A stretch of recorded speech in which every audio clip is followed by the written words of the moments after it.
Welcome to Chillin' 101. We hope this video helps.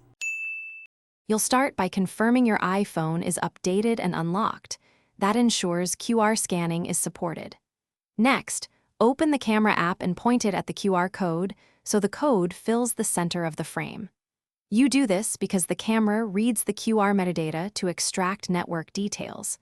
Once the code is recognized, a notification will appear at the top. Make sure notifications are enabled for camera so the connect prompt shows up immediately, and you can move to the next step. After the camera detects the QR, you'll see a banner with the Wi-Fi name. Tap that banner to proceed.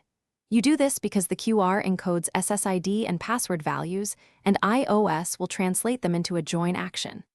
If iOS asks to confirm or shows a password field, glance to ensure the SSID matches the intended network, then tap Join. Make sure you're within router range so authentication completes.